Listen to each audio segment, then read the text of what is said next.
Toast, Thoughts of a Stoner Tube, Mumble Rap this, Mumble Rap that.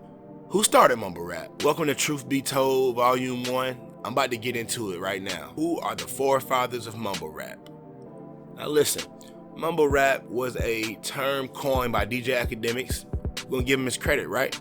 He came up with the term Mumble Rap, and basically Mumble Rap it's a genre of rap where the niggas is just, it's just a lit situation. You don't always understand what they're saying. They don't always enunciate their words. You can't comprehend, but I don't know. That's just how it is, okay?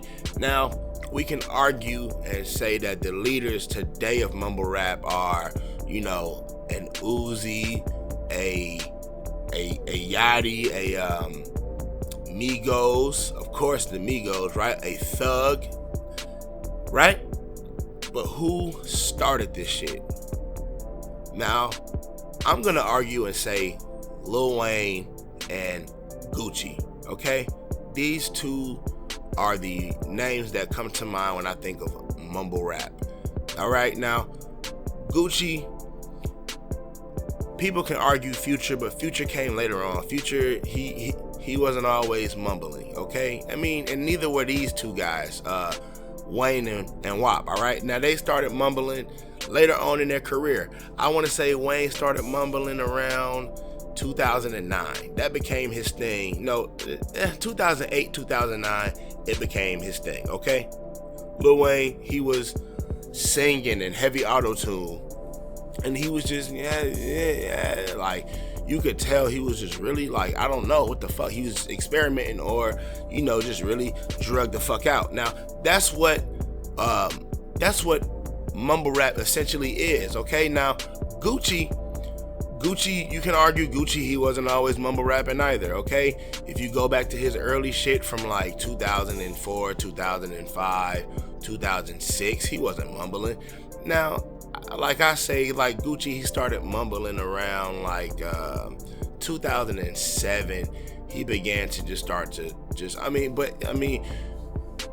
listen, I've listened to Gucci for so long that my ears were just trained to just like comprehend, the slurs of his speech, because Gucci slurred heavy. Now, I don't know what the hell happened to Gucci, but Gucci, he's kind of a mumble rapper nowadays, but you know what I'm saying? He's like, he went from a transformation. He started off like slurring his words, but he wasn't mumbling. He's always had a slur. He still has a slur to this day, right? But he started off just slurring his words, and then he went to a slur and mumble phase. I want to say from around 2007 to 2008, through all the Wilt Chamberlains, through the movie Part 1. Like Gucci, he was mumbling and slurring his words a whole lot, okay? I want to say, he was even mumbling, during his mainstream 2009 run, where he got like the most commercial attention and shit. He was mumbling then too. Now, I want to say around 2000 and maybe 2010, he was still kind of mumbling. 2011, that's when he was, fully enunciating his words. We can say by 2012, everyone could understand Gucci Mane. Like, there's no excuse, right? Now, with every generation, things get a little bit wilder. They get more extreme as, time goes on, right?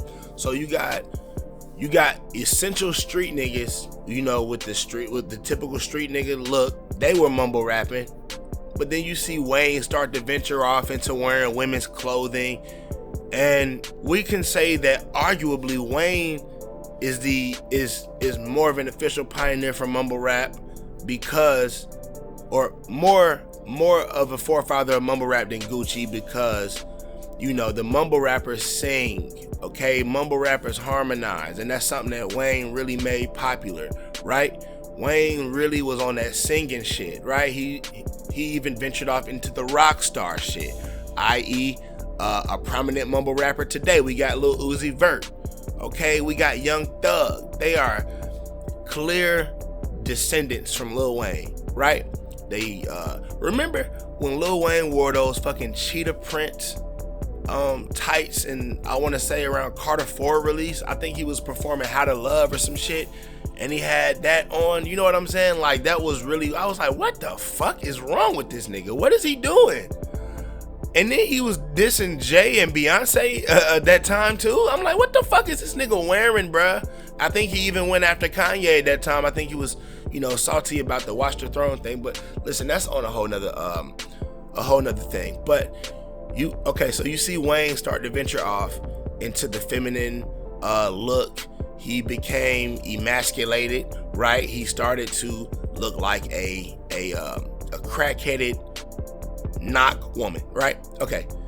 Now, he even ventured into skateboarding and things like that, which, I'm not knocking skateboarding. Like, shit, I used to watch Rocket Power coming up, so, you know what I'm saying? I like skateboarding, okay? It's cool. But he was a gangster skateboarder, right? Who dressed like a woman, who mumbled and sang. Now, you got Young Thug. He doesn't skateboard, but he's a gangster. He mumbles, he sings, and he dresses like a woman, right? We even saw him not that long ago with a light up Chanel purse, right? Like, I was like, what the fuck, bro? Like, man, like, they're taking it to a whole nother level. The internet blew up Uzi's shirt and things like that. You can honestly say that Wayne brought that into the rap game. He brought that in, and you can, Uzi can argue that he was influenced by Prince or whatever, and we can say that Wayne was even influenced by Prince, but Prince wasn't mumbling, okay? Prince wasn't mumbling, so we ain't talking about him.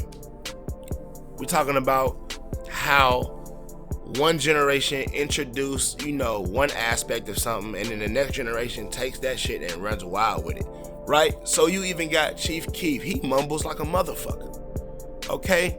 Now, no disrespect to Sosa, because I like his music, but he mumbles. And speaking of Chief Keef, okay, we're going to talk about people that Chief Keef has had an issue with, the Migos, who also mumble. And,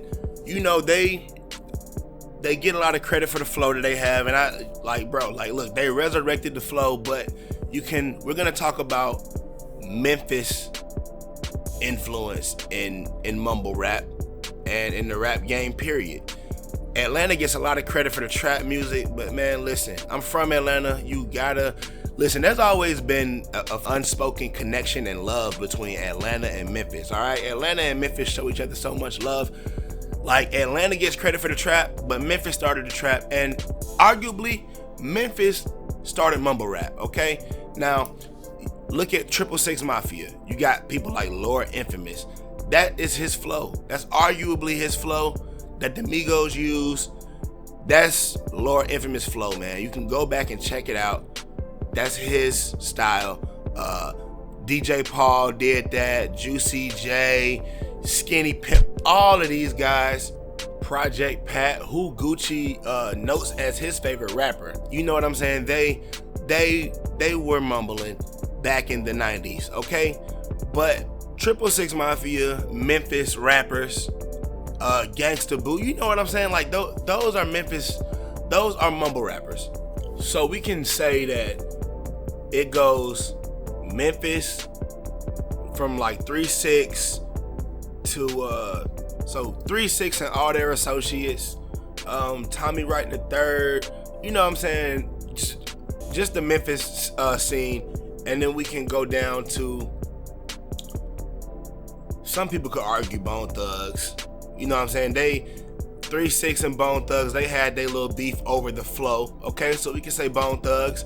And then we can go down to Wayne, Gucci. And then they branch off and they create, you have a Thug, who is, Thug is half Gucci and half Wayne. And he can tell you the shit himself. Okay? Thug is half Gucci, half Wayne. It's crazy. Then you have Migos. Okay, Migos are Gucci and Memphis. All right, mixed in with a little bit of Future. And Future came out of that class. He was in a class of his own. Okay, he was a little bit before was a little bit before Thug, okay? So he was a little bit before the Thugs and the Migos. So after that, you got your Yachty's, you got your Uzis, okay? You got I don't think 21 Savage is a mumble rapper. He just came in the class that was declared the mumble rap class. 21 doesn't mumble. 21 spits, okay? Then you got Kodak. Kodak doesn't, well, Kodak might mumble sometimes. He slurs, he got a heavy accent, but Kodak doesn't mumble either. I mean, you got Designer, okay? Mumble. Like, mumble. Like, what the fuck? Designer, he ain't even mumble. Designer is motherfucking. There's no word for designer. I tried to come up with a joke. I can't come up with one. But listen, y'all let me know what y'all think about this. Do you think that, who did I leave out? Who did I leave out? Let me know if you rocking with this, man. I was gonna, thinking about making this like a series. You know what I'm saying? I could, truth be told about whatever. If you got a topic that you want me to talk about, you let me know. Comment, man. Tell me what you want me to talk about, because I like doing this type of shit right here. Let me know shit, did I leave out any prominent mumble rappers? Did I, let me know. And also, shit, what do you think about the future state of hip hop? What do you think it's gonna be like when these mumble rappers are, vets in the game? Because, I truly and honestly believe that some of these rappers are gonna be here for a while. You look at Uzi's fan base, white, rock star, rave attending kids. They gonna support that man. They support, all things that are emasculate. They support that. They will definitely support a brother who is down to look vulnerable, man. And that's what is going on.